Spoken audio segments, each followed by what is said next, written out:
I'm going to wait like 2 more minutes and we'll get started, guys. Okay?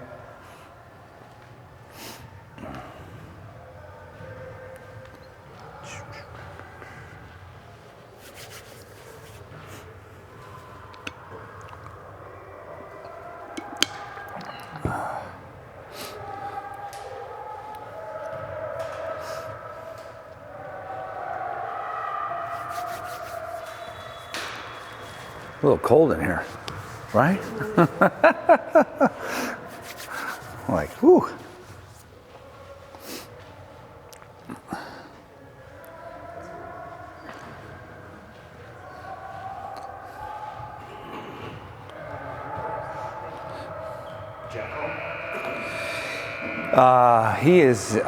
He flew into New York yesterday.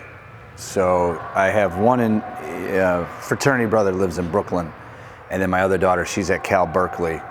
Abby went to Berkeley, so, and Dad just keeps working. You know what I mean? You know what I mean? So they're traveling all over, and I'm working. So yeah. So how about John? Is he home? John just got home Wednesday. Oh, nice. All right, guys, I'm going to get started. My name is Bill Baldridge. I'm going to move around. Welcome. Thank you for coming to Recruiting Day. I'm going to have you take out your phones. The document that we uploaded, you guys will be able to scroll through while I talk about it. So go to M-14 Hoops, and then click on Chicagoland, and then you'll see the document. And I'm just going to go through it. M-14 Hoops. Yep. No, just go to the website. Yeah, sorry. So M-14 Hoops, and then click on it says Chicagoland, and it should pop up. I'm doing it on my phone right now. So Chicagoland is the bottom one. Yeah, and then it'll say M-14 Recruit right on your phone. And then you'll be able to, is it coming up for people? Yeah, okay, great. So, thank you. Yeah, it should say the PDF at the top, I think. So you guys can follow along.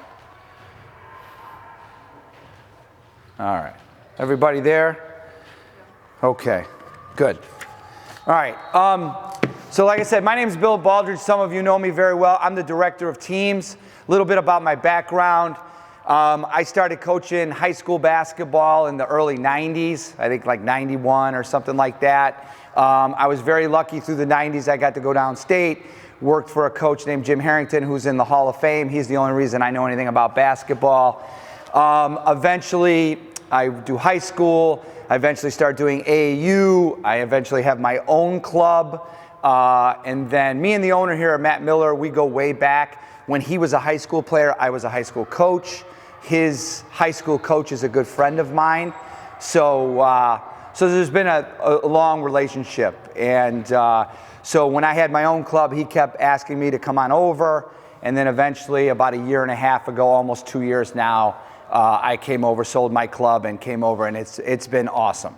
So we have a lot of really good things going on here. So I was brought on, main reason, not only just to coach, but to do all of our college recruiting, okay? So my sole purpose here is to put people in college, and that means a realistic fit, but a really good fit, because you're here, we're trying to present something to you guys that's realistic, and we're trying to find the right fit for your son or daughter, okay? So I have 3 children of my own.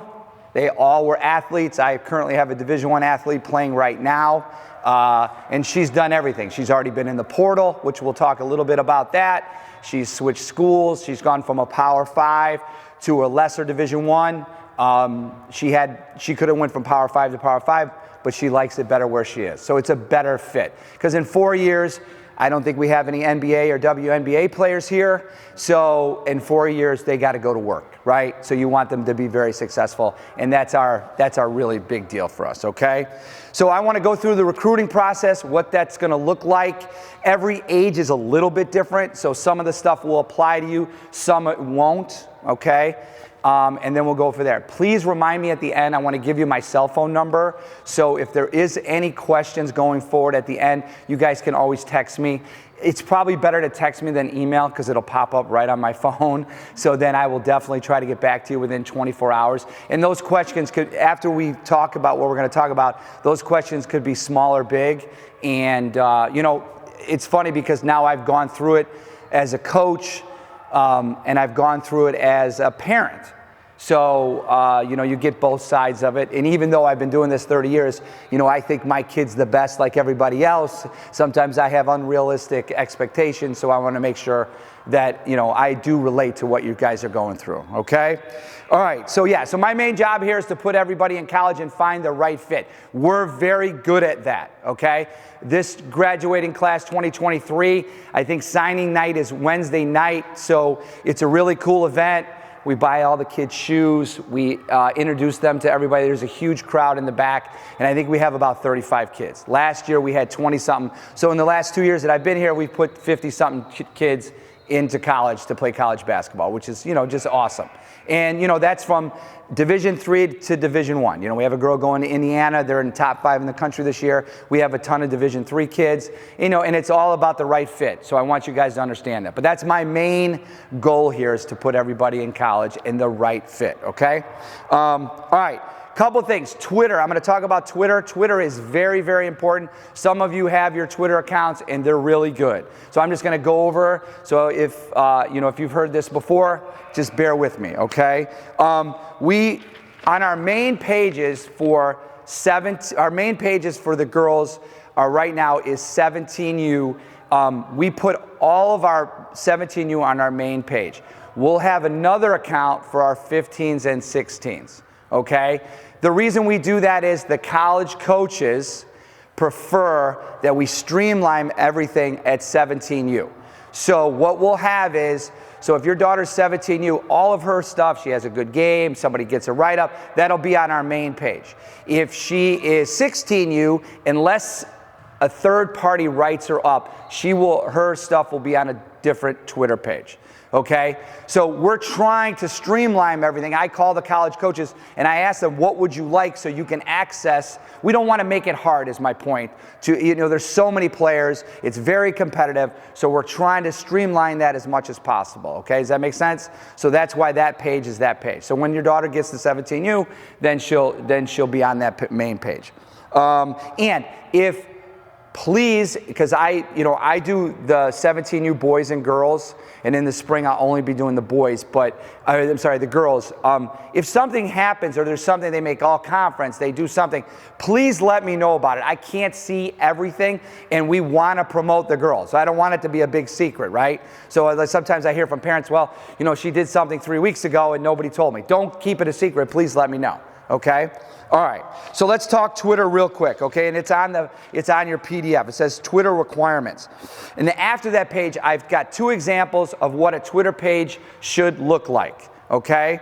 So you should use a very good picture, okay? Preferably in the high school uniform, or, you know, some kids use pictures of, you know, they're out to dinner with their parents, or, you know, or you can't even make it out, or they got Snoopy. I'm trying to put you in front of college coaches. You don't look like Snoopy. They're not looking for Snoopy. Okay? So does everybody understand that? So I'm trying to streamline. Put your high school number. Put your club name. Make sure you're specific about the team. If you're 17U Blue Star, if you're 17U 3SSB, the coaches they're going to move on if we're going to make it really hard for them. Does that make sense? So I put 2 examples. The second one is actually, my daughter doesn't play anymore, but her Twitter was a good Twitter, so I put that in there as well. Okay? Put the GPA. Now, if you're, you know, I'm being funny, but if your daughter's GPA is a 1.8, please don't put it on there. But if she's a 3.7 or what, you know, if she's a 3 or above, put it on there. Okay? Make sense? We're trying to do as much work as we can on that Twitter. Okay? You can have a link for a highlight package. Okay? Highlights. So my daughter has one on there. It should be 2 minutes. It shouldn't be 5 minutes. We don't need rap music. The coaches don't care about rap music. We just want so they can watch you play. Okay? Eventually, they'll watch game film, or they'll just watch you on Baller TV. All the players make mistakes. All the players kick the ball out of bounds. They turn it over. They know that. It's just fine. Okay? Also, when I post the schedules, they should pin their schedule for their AAU season. Does that make sense? So right under their bio, it will say where their schedule is, okay? So we're trying to make everything as good as possible, okay? And make sure, and you'll see the picture, make sure that the player can be DM'd. That means direct message. So it looks like a small icon. It looks like an envelope or like a mail. Okay, so a coach can contact them via Twitter. Okay, they're going to contact me, but I just want to make sure that they say, you know, hey, when's your next game tomorrow? They might ask something simple. We don't want to make it hard for the college coaches, and that could be any coach, a Division III coach, or it could be UConn. Okay, all right, and just the Twitter handle should not, you know, like my daughter's was Baldridge Lizzie. It shouldn't be, and I know there's a lot of them, so it's getting harder, but it shouldn't be, you know, Big Mama 5 or something like that, okay? I'm just being funny, but you know what I'm saying?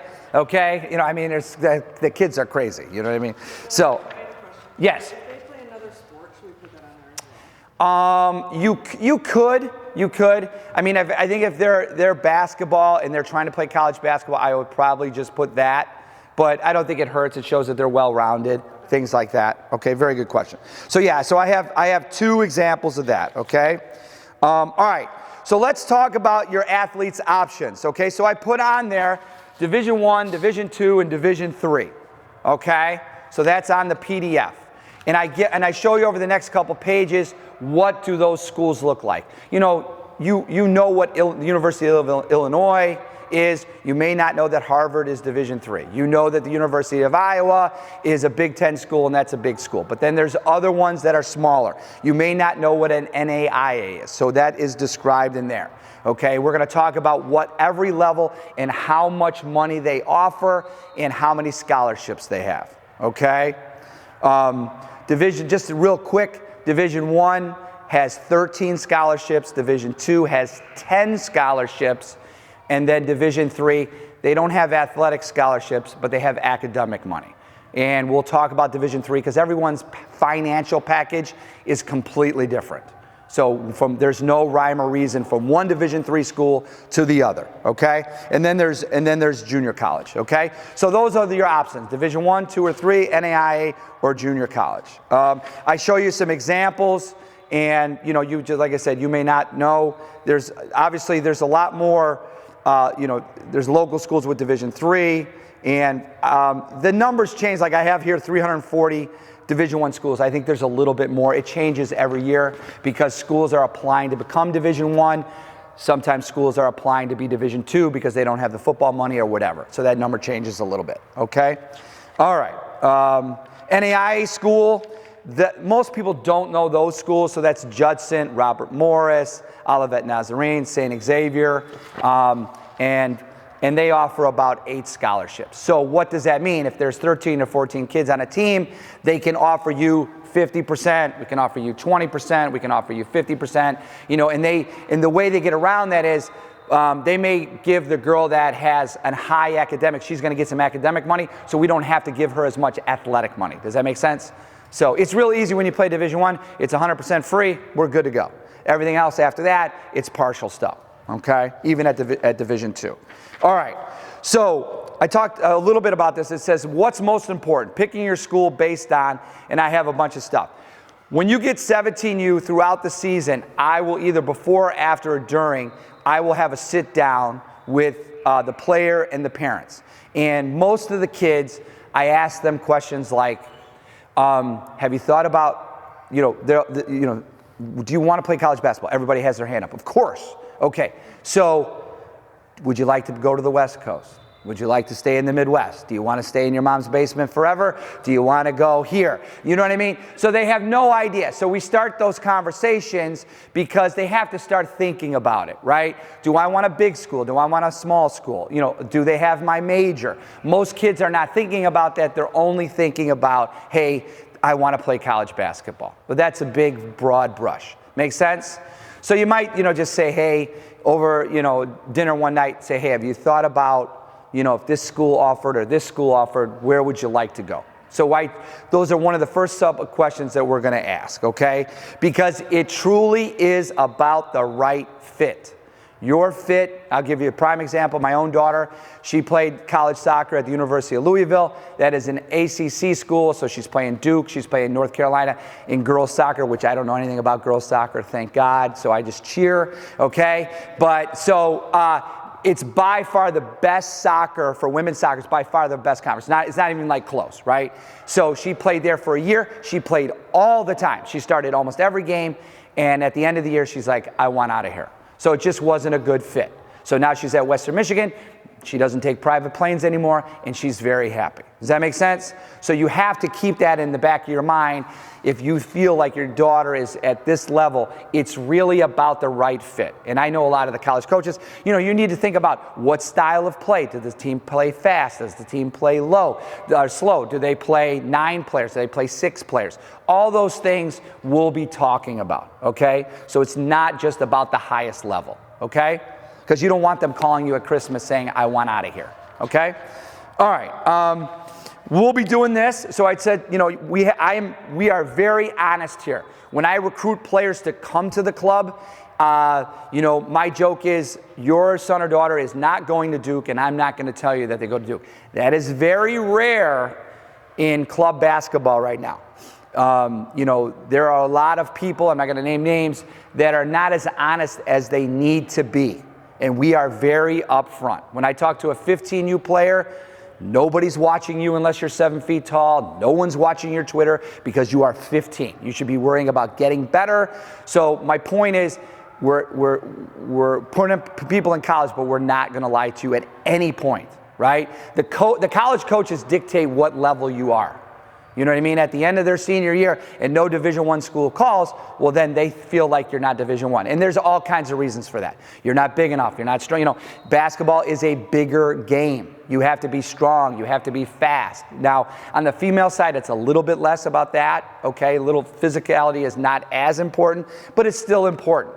You know, it's... you know, it's kind of like, you know, it's a shame, but you know, when I talk to college coaches, it's like you're almost talking about a racehorse. You know, they're, well, how long are our arms? You know, how fast is she? You know, all that kind of stuff, right? So it's kind of demeaning in a way, but that's just the way they view things. And some of those things you just can't control, right? You know, my college coach always told me to marry a tall player. And my ex-wife is 5'7", so I missed the boat. I'm married for love, you know what I mean? But you know, stuff like that, you know what I mean? It's just a joke, but those are things that are going to play into it. So we will always be very honest with you, okay? All right, so I've got some more. There's some stuff in here I'm not going to go over that are very informational. Just, you know, how many kids play Division I, II, and III. If you're going to play Division III or up, you are the elite of the elite. Most varsity players are never, ever going to play college basketball. They're never going to get a phone call from a college coach. So please, these people, even at Division III, are working very hard. This is their livelihood. This is how they pay their mortgage. And there is a lot of pressure to win at all times. So my point is, don't minimize when a college coach takes an interest in your daughter. That is a very big deal. Because there's a lot of people that they could call, especially in a state like Illinois, where basketball is so good and there's so many people. Okay, so please, please, please pay attention to that. So there's some recruiting facts in here, and like I said, I'm not going to go over everything. Okay, and it goes over time management. Please, you know, if your daughter's 17, not so much at the younger ages, but it's a big commitment even at Division III. So make sure that they understand that, and you can show them this. You know. For another example, so when my daughter was at Louisville, she had to be at the practice facility every morning by 7 a.m. She could not start a class till 2:30. So every day, breakfast and lunch was at the facility, and there were 2 workouts. Okay? So just understand it. Now, you go Division III, the commitment's not going to be as much, but it's still, now that's the highest level, so I'm exaggerating a little bit, but just to understand, it's a huge commitment, okay? So, you know, I'm trying to just set the tone and let everybody know what this looks like, okay? So, and like I said, my daughter's at Western Michigan, and she absolutely loves it. So it's fantastic, right? It's a really good environment. All right, so yeah, I put on the time management just for all three levels. Okay, so let's talk about, again, how many scholarships are they offering? Division I has 13 full ride scholarships. Division II has 10, and Division III is 0, but you're going to get academic money. Every single financial package, so Elmhurst University would be different than Aurora University. Does that make sense? Depends how much money they have, grant money, depends on, there's a gazillion things that will go into that. Okay, and then NAIA has about 8 scholarships and they divvy up percentage-wise. So that's what we're looking for when college coaches are talking to you. Okay, that's what they have to offer. All right, so next thing is standardized testing. Okay, now over the last, because of COVID, this has changed over and over. So I'm going to go over what do you have to have academically to be eligible to get an athletic scholarship. As of right now, standardized testing, SAT, ACT, you don't need by the NCAA. Now, they've gone back and forth with this, so I have to watch this like every week to get the most updated information. Like I said, I have two in college right now, and I have a high school senior. So most schools in the country, about 2/3 right now, are not requiring an SAT, ACT score, which I think is great. So, I mean, I think it puts a lot of undue pressure on the kids, and I don't know how well of a barometer is how well you're going to do. I mean, I'm into hard work more than doing well on a standardized test. But that's one less pressure for your daughter to do it. Now, a school that is recruiting you could come in and say, to get into the school, you have to take the SAT, ACT, okay? So it just depends on the school. A lot of your elite Ivy League schools are not requiring a test. I mean, we have, this year alone, we have John Hopkins. We have, talking about players that are, girl players that are going. We have John Hopkins. We have Carnegie Mellon. We have Rochester. We have Wash U. A lot of those girls were offered Division I scholarships and chose to go to those schools because of their academics. Meaning, okay, we need the right fit. Does that make sense? So like that decision as a family is more important because that's for the rest of your life. And then they can buy me dinner, right? So I'm super excited about that. They'll have lots of money. So, okay. So as of right now, standardized testing is not a requirement for an athletic scholarship. Every kid in the state of Illinois will take the SAT at their high school, if they're at a public school, in the month of April, junior year. Okay? So I'm sure you get some of those reports. What's their practice score like? A lot of the counselors at the universities and coaches tell me, like, listen, if they should all take it, and if they do well, then it can add to their, to their application. And if they don't do so well, then they don't have to ante it up, okay? So that's important. Now, what do you need? What do you need classroom-wise? Every high school, if you're at a big public high school, has a program of studies. You can look it up online, or you could have your son or daughter talk to their counselor and about what classes are NCAA approved, okay? You need 16 core courses, and it shows you exactly how many English, how many math, it's all in here. But you need a 2.3 GPA in those 16 core classes. So some kids are like, well, and this will happen before we play our first tournament. I will start to get all the information from your daughters. What's your GPA? Do you have an SAT score? So when I send out those bios to coaches, and I'm going to talk about that, that'll be all information that I need.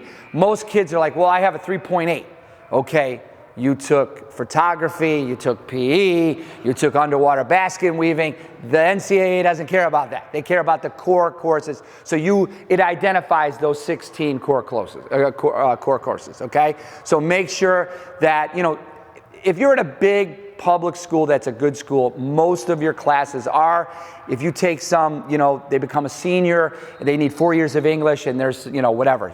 We're going to take Chicago Lit, that's an elective. Is that NCAA approved? You need to find that out. And all they can, if I was you, I would tell your daughter to march into the counselor's office and have them do it instead of you doing it.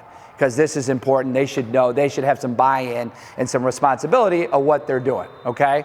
All right, so no standardized test, 2.3 GPA in these 16 core courses, okay?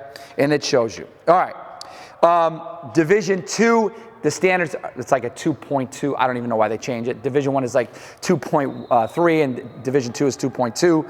And I put that in there as well. So I tried, the Division I is the most stringent one, so I just use that and we'll fall accordingly. And then it describes also what a core course is. But that's all in your program of studies at every school, okay? And so that's good. All right. Any questions about the academics? Any question? Once they got rid of the test, the standardized test made it a lot easier because there was a sliding scale. Before, there was like, if you have a 3.5, you need pick a number, 26 on the ACT, and then if your GPA was lower, you needed a 28 on the ACT. You know, they had all these scales, and we don't have to look at those anymore. Okay. Yes? When you're talking about GPAs, they're combining the first year, end of the first year, second year, and third year? Yes, good question, yes. So on there it'll show you first year, how many, and it's on a 4.0. So if you get an A, it's a 4. When I talk about a 2.3, so that's exactly what they're gonna do. They're gonna add up every English class, every math class, and you need a certain, and then there is a little leeway. It says like social sciences, and then you can take, whatever, psychology, this, that, and the other. Every school will be a little bit different, but like I said, if you're at a big public school, you're gonna be just fine, okay? I don't go into homeschooling. There is information on that on the NCAA. Or if you have a student that has an IEP. An IEP is someone that has, they might have ADHD. They might have a learning disable. Most of those classes are NCAA approved as well. So at a big school, they're doing the same curriculum, so it's not an issue if they have an IEP. IEP stands for Individual Education Plan. Okay, but I'm getting in the weeds there. But that's it. Yes.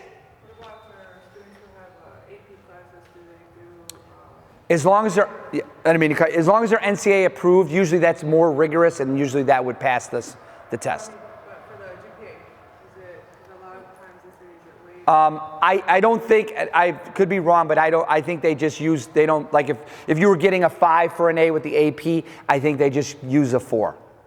Okay, so, but obviously if they're taking AP classes, their grades are not going to be an issue. You know what I mean? That kind of thing. So, all right, so I put evaluation periods. Let's talk live period.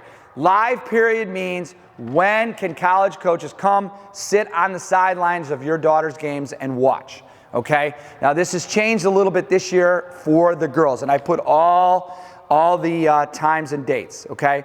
So a live period means a Division I coach can come and sit next to you and watch your games. If you're a Division III coach, you could go to every practice, you can go to every game. They make it harder for the Division I people because they have more money. They have a bigger budget, so the Division IIIs don't have as much budget, so they let them go out to games and watch more, okay? So, some parents say, well, I don't think I have a Division I player, so why do I care about the live period? Because if a Division I coach comes, my daughter's not Division I. Here's why.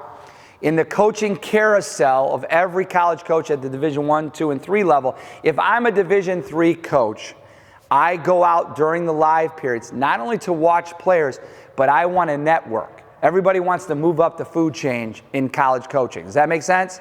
So everybody's coming out for the live period, which is good for our players and good for your daughters.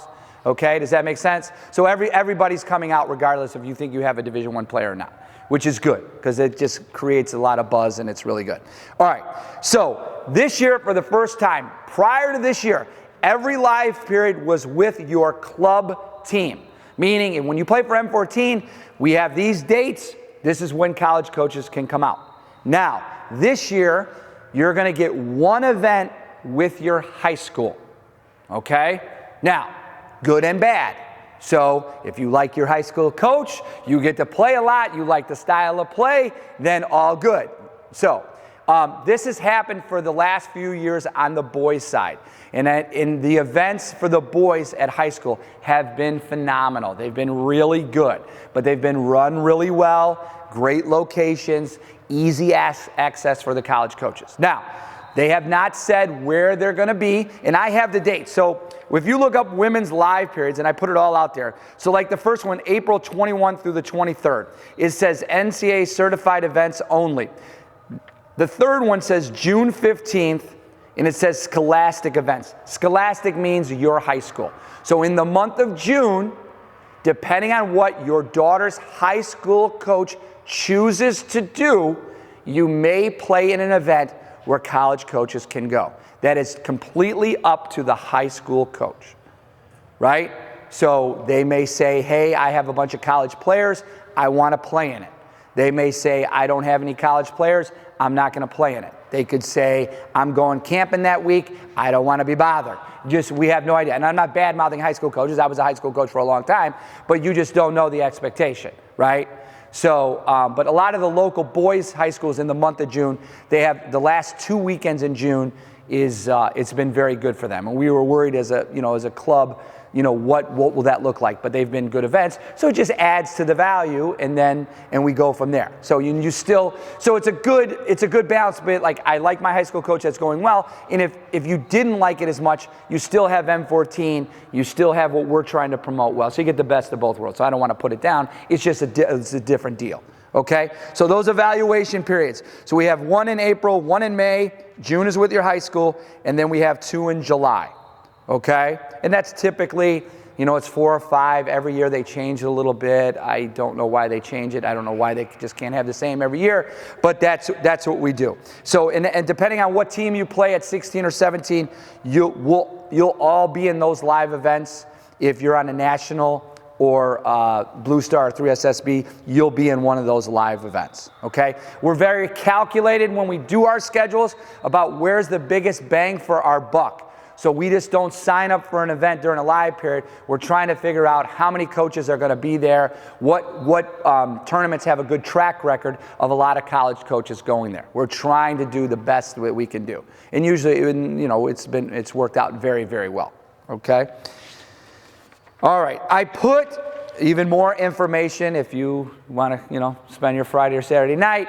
So I put the recruiting calendar on here, even though I highlighted the dates.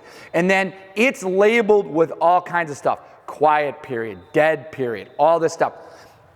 In addition to that, after the men's and women's schedule, I put like some recruiting terms. So you want to know what that means. 99% of it, you don't need to know. You just need to know this is a live period and we're playing, okay? Now, after that, after all those terms, I labeled and I highlighted, the biggest thing is, when can a college coach actually call your daughter?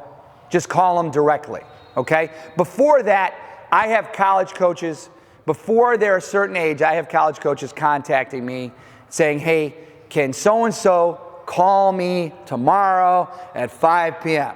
Okay, and I love this because I do it for some of our higher level players. They're getting this earlier on. So then I have to find out when they have practice. Can you call at 5 o'clock? Are you on Eastern Standard Time, Pacific time, and blah, blah, blah. So I put that in there as well. For girls at the Division I level, September 1st of their junior year, they could take a phone call directly from a coach. Does that make sense? Before that, your daughter could call every coach every night all over the globe. They can call the coach, but the coach cannot call them at the Division I level until September 1st of junior year. Does that make sense? So, some people are going to get those phone calls after 16U, and we're going to talk a little bit about the portal, but that's when they could call you, okay? There's not a ton of that. Division IIIs, and we're going to talk about the cycle a little bit, but Division III and Division II, the way the cycle works is you have your Division I players, and you have players that think they're Division I, and then they're not getting the activity that they think they get, and then it kind of goes down to Division II, and then it kind of goes down to Division III. So that recruiting cycle is a little bit later in the year.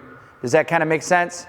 So especially for girls, when girls are getting phone calls, if they're 15 or 16U, that's very rare, and usually it means physically they are big, strong, and fast.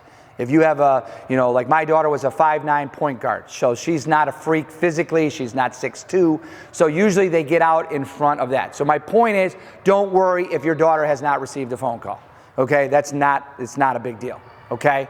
But I just wanted to make you aware they could call you. But like, if I was getting calls, I would have contacted you already.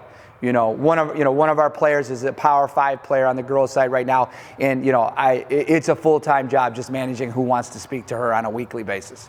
Okay, which is a good thing. You know what I mean? But it's constant. Okay, but all of those, you know, and you'll see it with your daughter. The first time they talk to a college coach, it's really cool. You know, I have a lot of parents that are like, well, you know, they got on the phone, they don't even know what to say.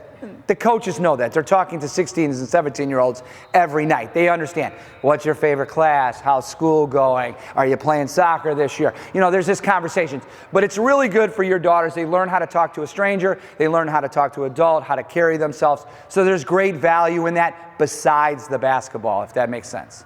Okay? So September 1, Division III schools can contact you at any point in time.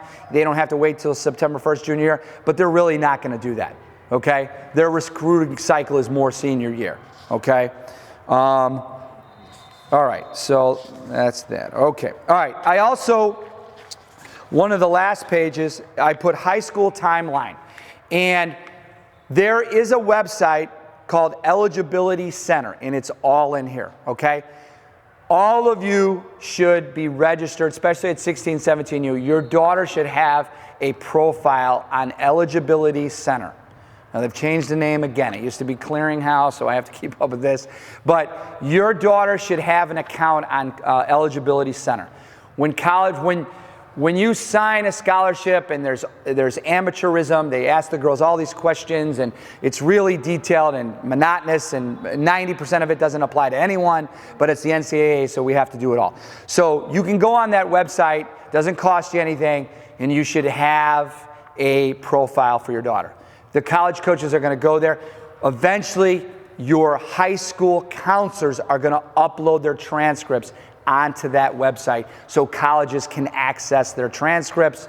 It's just it's kind of a meet in the middle way for college coaches to access their academics. They trust us, but I mean, some people are like, she's a 4.0 and she's a 2.2, and they don't believe that. So, you know what I mean? So that kind of thing. So it has a little bit of a plan where you should be 9th grade, where you should be 10th grade, where you should be 11th grade. If you're a little bit behind, it's not the end of the world. It's not a big deal, okay? 90% of you, I'm going to handle your recruiting as far as we're going to talk to this coach wants to come see you, and so on and so forth. Okay? And it's a team effort between your daughters and you guys and me. You know, I'm not sitting up in an ivory tower. I mean, I know I have all the experience and I know what to do, but it's definitely a team effort to find the best place for your daughter. I want you really involved in what we're trying to accomplish. Okay? All right. I put in a college recruiting, like a 5-point plan for 15U, 16U, and 17. These are recommendations about where we should be at. So 16 and 17U, you should have a varsity only or a club video, preferably a varsity video, a highlight video of like 2 minutes of your daughter playing that they can put up. So obviously if they didn't play varsity, it's not the end of the world. This year, while they're playing some M-14, I would get out and film a little bit and just clip it up and upload it to that Twitter account, okay? That's one of the things, okay? Also, create an introduction email for college coaches. We also have another document, and I'll make sure it's on there, and it talks about writing an email to a coach, okay? So maybe your daughter has something that, like, she wants to play at, Abby Holman, a girl, she's playing at in California. She's going to play at Claremont, which is a high academic school. She wanted to go to the West Coast. She really liked that school. She liked the campus. So we reached out to Coach. She wrote an email. It was very professionally done. And we have that on the website as well. Okay, how so your daughter can write an email. They could always have me, write it. Hey, Bill, will you take a look at this? Proofread it for 3 seconds. They're not writing a novel. It's one paragraph. It's not a big deal about what things to touch. So, and like I said, I'll give you my phone number. Please use me as a resource. That's why I'm here. I'm not going to get mad. If you text me, just give me 24 hours, and then I'll try to get back to you. If you're 17U, after this year's club season in June and August, attending elite camps is a very big deal. If you're going into your 16U after this year, elite camps are very good. So let's explain an elite camp. Elite camp is, I'm Dartmouth University, and we are inviting girls to play that we have seen. Maybe we're really high on them. Maybe we're a little unsure. Maybe we're We want to see them in a different setting that we can control. So they invite you out to an elite camp and they watch you. And those are smaller events, usually 50 or 60 girls, and you're on the campus. Okay, so elite camps are really good, and you can go to a wide range. You might say, hey, I'm going to go to Division I, I'll go to Division II, I'll go to Division III, see what that looks like. You guys will get invites for that, and usually if it's personal, you know, it's not like Dear Player, but it's Dear Elizabeth or whatever, so they know you a little bit, they have a little bit of a background, you know, okay? So it's not a money grab where they're just trying to, you know, they're charging you $150 and it means nothing. Okay, and sometimes I've had players in the past, you get an email on an invite to an elite camp, and you just text me and say, hey coach, this is what Elizabeth was sent. What do you think about it? I'll just call the coach. Are you looking at her, or you just want her to come, right? You know, and they might, you know, they say, well, yeah, we kind of are, and we saw her here. They'll give me some feedback. Make sense? So I'll try to get as much information as I can. Sometimes they're not as forthcoming, but you know, I'll do what I can. Okay, so that's the only advantage of me being the oldest guy by far at M14 is I have the most connections because I've just been doing it longer. So, all right. Other than that, I don't like being old. So, okay. So when you go to AAU events, when you go at 16 and 17U, and there's local colleges in the area, I suggest, you know, you don't play till 2 o'clock. And you're in, you know, Rock Hill, South Carolina, where Furman is, or Spartansburg, or wherever. Go on a college campus with your daughter. Have her look around. Does she like what it looks like? Does she like the trees? Does she not like the trees? They have to start to get some reference about what they like and what they don't like. And being on college campuses is another way for them to think about where they would like to play. Does that make sense? So when you're traveling, if you have a little time, I would suggest if there's a local school, check it out. You'll get some feedback from her. It just helps to start to narrow what are we looking at. So I always recommend that. And then I put down practice the ACT, SAT, because you never know. A school might come in at the end and you've been thinking like, well, I really didn't put a big importance on it because I didn't think I was going to go to any of those schools, and now, you know, someone's called and they want the score. So, you know, kind of tell them like, hey, this is really important, even though you know that it may not be, okay? All right. So, all right, let's talk about the portal. Does anybody know anything about the transfer portal? Transfer portal is kind of scary. So they incorporated, and I put a little blurb about the portal, okay? The portal is going to affect 17U players, okay? Portal opens up, Selection Sunday is this Sunday. The very next day, March 13th, the portal opens for every college player. Portal means pick a school, I'm at Iowa, and I don't like the coach, and I didn't play enough, and blah, blah, blah. I want out of Iowa. So they go, they tell the administration, and they put them in the portal. And they literally go, boom, you're in the portal. And then, as a parent or a player, you just sit around waiting to see if someone emails you or contacts your daughter, okay? Now, the reason I bring it up, okay, is those 60 days after Sunday, for some of the live periods at the beginning of April, you may see attendance down in person. They're still going to watch on Baller TV. They're still going to watch, if you're Adidas, they'll watch on Synergy. But they're still going to be watching your daughter. But the attendance may be down because they are having girls come in from the portal visiting their campuses. Does that make sense? So I want to be perfectly clear. They're still recruiting players, but now they have access to girls that are disgruntled and want to go other places. So the portal will affect timelines and just the whole recruiting cycle. It moves it back a little bit because they're trying to put people on campus. Yes? In this regard, sort of related, the extra COVID year, is that playing out in one more year? Yes. So the question was, what about the COVID year? So every player was getting an additional year. So I believe we have one more year of that. So that is affecting it as well, okay? Just, my daughter went into the portal at Louisville. She literally called me. She goes, they just put me in the portal. Now, just for reference, they've kind of tightened the time frames you can go into the portal. But when we went, it was really late. She was about 50 days from the start of the next season.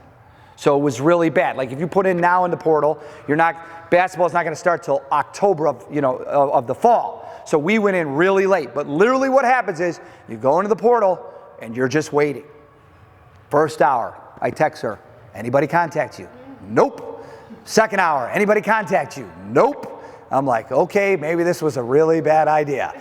And then by the fifth hour, she got emails, she got texts, and then she got about 50 offers. So we were very fortunate. But the point being is, it's just pushing everything down with those live periods in April, because a lot of these schools are going to put people on campus and try to sway them to come there. Okay, does that make sense? Now, I think over time the portal is going to become less important, because the research is showing that most people that go into the portal they're playing a little bit less. So it's not, the grass is always not greener, is my point. Okay? But my point is, all these schools are still going to recruit, they're still going to watch on TV, the attendance you might say, well, I saw less people at my daughter's event. That doesn't mean that I'm not calling them, they're not watching on Baller TV, they have kids on campus. And that only lasts for 60 days. So it's generally the first live period. Make sense? Okay. All right. I want to talk about Twitter a little bit again. For Twitter, we live in one of the worst markets for high school basketball that there is. Chicago is a cesspool of lying and just not good things on Twitter. Which I told you, like, we're going to tell you and be very honest with you about your daughter, okay?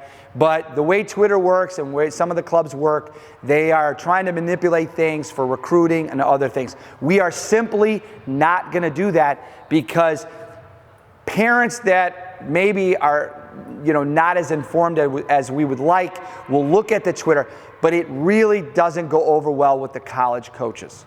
Okay? So things that we put on Twitter, it really matters, because it doesn't go over well with the college coaches.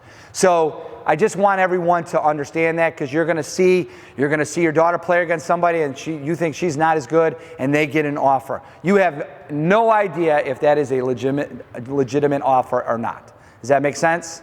So I just want you guys to understand that. If you want to know where your daughter's recruiting is, all you have to do is call me. I'll tell you exactly who's contacted and who hasn't. Okay? So that's a big deal. Okay? So please, we always joke, drink responsibly when it comes to Twitter, because Twitter is just it's a mess. And you see that in every other walk of life with Twitter. It just spirals out of control. Okay? There's a lot. Yes. My daughter has I believe she has a Twitter. Okay. But she's 17 this season. So we need her Twitter. We need her to open them up. Yep. Then does she have to follow certain schools that she wants to go to? Okay, great question. So schools that she's interested in, should she start to follow them on Twitter?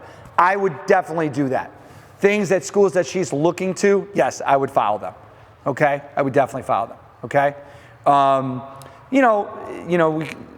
when you write your email, or they might DM you and say, oh, hey, coach, we saw that you finished second last year, or whatever. Anything to build that relationship. But absolutely, I would follow a school that you're interested in. Do they just as the AU season goes along, do they post, my daughter, when she aside from trying to post highlight videos, would it be what do they post on? Anything good that I would post for them. And then if we post something about them, I would have them repost it. Okay? College coaches they're recruiting players, but they also recruit clubs. Meaning they know exactly what they're going to get from M-XIV. We have a reputation. We're by far the biggest club in the state of Illinois. It's not even close. In 24 months, my prediction is we'll be the biggest club in America. It won't even be close. And meaning, when they recruit us, they know for the most part you're going to get a high academic kid, okay? So they're going to come from a good high school for the most part, and things like that. So when they see M-XIV, they're recruiting the club. Does that make sense? If they come up to practice to watch, they know, not every kid, but they know what they're getting. And that helps us, and it helps your daughter. That's a big deal. But yes, anything positive she should put on Twitter. The joke is, you put on anything on Twitter that you would want your grandmother to see. If it's not what your grandma wants to see, I wouldn't put it on Twitter. Okay? So they need to be careful about what they post. okay? Or, or they put something about another player. Stay away from all of that vanilla, because the college coaches do not like that. But that's a very good question, okay? And we're gonna try to promote them as much as possible, but just remember, I'm in constant contact with coaches all the time. So I'm selling your daughter all the time. Before every live event, I'm contacting literally hundreds of colleges for 17U players. They're gonna get a bio with their Twitter, with their high school, with their GPA. I'll be gathering all that information over the next few weeks when your daughters are at practice. I'll be asking them that, okay? So we're doing that all the time. So like I said, and I mentioned earlier at the beginning, our 15 and 16U pages will have stuff, and then the main page will be for 17U only. It's just easier for the college coaches. When we make a decision here about anything, I get on the phone with coaches and say, college coaches, what would you like to see? What makes your life easier? We just don't randomly like, hey, we want to do X, Y, and Z. We don't do that, okay? Also, all right, so I talked about the portal. I want you guys to understand that, and I talked about Twitter. All right. I talked about the recruiting cycle in Division I, Division II, and Division III, and now with the portal, every cycle is getting pushed back a little bit. We've had quite a few kids decide where they're going to play at the Division III level in the last 2 months. So they're high school seniors, and they've finally made a decision. Because if you're a Division III player, some kids want to be higher, but most likely if you're a Division III player, you have probably a lot of options. There's a lot of schools after you, which is really cool because then you have, everybody wants options. If you're a 17U player and you want to know, and not that they're a final product, but you want to know where they sit or where they are at, what I suggest is you can get on some rosters of colleges, a Division I, a Division II, a Division III. Look at their rosters. Click on a player that matches your daughter. So my daughter, 5'9" point guard, okay? So I get on a roster at the University of Iowa, and I look for one of their point guards, and I click bio, and I look at their high school career. What accolades did they have to play at Iowa? Does my daughter meet those? Does that kind of make sense? Now, you're not a finished product. We have 2 more years left, but the girl at Iowa is going to be all-state. She's going to be 3-time all-conference. I'm using an extreme example, but going back to being realistic about where your daughter is as a player. Does that make sense? Look at a Division II roster. Quincy University's Division II. 5'9" point guard. What are her accolades? That'll give you a little bit feedback, and sometimes, in my 30-something years, usually the player knows way more where they are than mom and dad. Does that make sense? You know what I mean? Usually they're more upset, and especially on the girls' side. The joke I use about girls is, because I've coached both at, Division I and all the way up, is the girls are underconfident and the boys are overconfident. So all the boys think they're going to Duke, and all the girls are like, I can't play at Duke. You know what I mean? That's usually the joke. But my point is, if you want to find out and I'll give you some honest feedback. I'll tell you, Division I, they want a point guard that's 5'9", she's 5'4".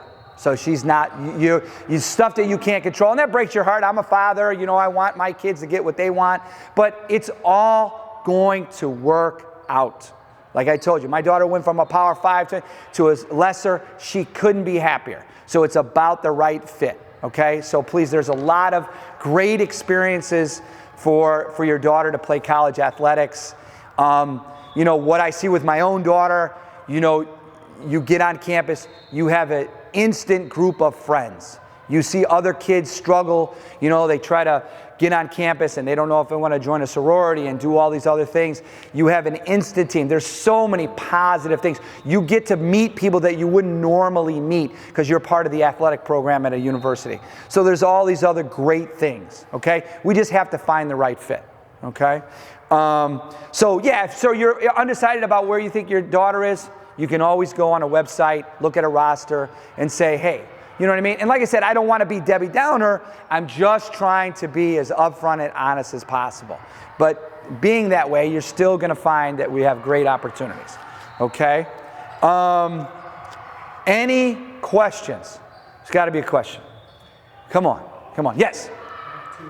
First one, is that document going to be on the website for a while? Yes. Yeah, it'll be there for quite some time. And then the second one, I guess, I think today your discussion was really useful. Do you give it to the athletes 10 or 15-minute version of what you just did? Yeah, when we're talking to them, and Matt's gonna, so we've talked to them, like especially on the Sundays, we talk to them. I will have meetings with all 17 youth players and families throughout the year about where we're at, so they will get more information there. But that's a good point. Maybe I have more of that with the players as well. Usually it's on a case-by-case basis, but a lot of the information we've gone over, especially on our Sunday night mini camp that we've had over the last 5 or 6 weeks, we tend to talk to them about some of those things. Okay.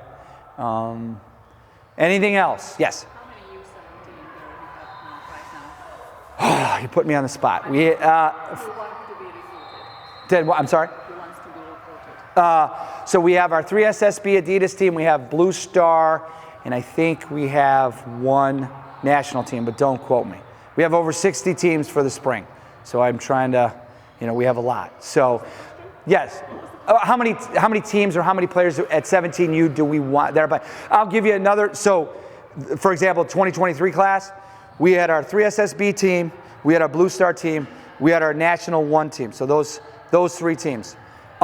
Almost 100% of those players, if they wanted to play college basketball, they would have been placed somewhere. Almost all of the Adidas and all of the Blue Star for sure. So the top 2 teams for sure. The national team, we had about half. Some of the girls chose not to play, which is absolutely fantastic. No one is, like I said, we'll have that event out here on Wednesday, and no one is going to put 30-something boys and girls in college. It's not even close. So yeah, we are very, very excited about that. You know what I mean? If you're going to Elmhurst University or you're going to Indiana, great pride in wherever you're going, because I have 3 kids and all 3 of mine are not playing in Indiana, and that's just fine. Okay? So I want everybody to understand that holds great value. Okay? Anything else? For the Twitter, Yes. if they have just a normal Twitter, do you recommend a separate one for just basketball, or? Yes, so the question was, do I have Twitter? Does my daughter have Twitter that's just for personal fun use? And then we want a basketball only. Yeah, basketball only. Okay, great question. Yes? When will the video be available and where will you have it? It'll be on the website, probably under where it says recruit. There's a tab all the way on the right where it says more. And I would assume in the next week or 2, Matt's pretty good.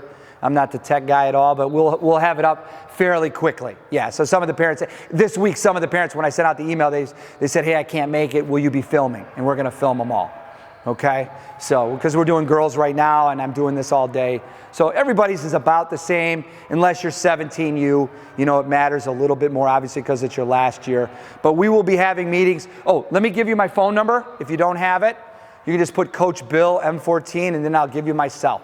When you contact me, please let me know who you are and let me know who your player is and what team they play, because we have a lot of players, and then I don't want to be responding back like I don't know your daughter, I'm really sorry, okay? I don't want to come off as mean, but that's just, we have a lot. So Coach Bill M-XIV, and my phone number is 630 290-4715.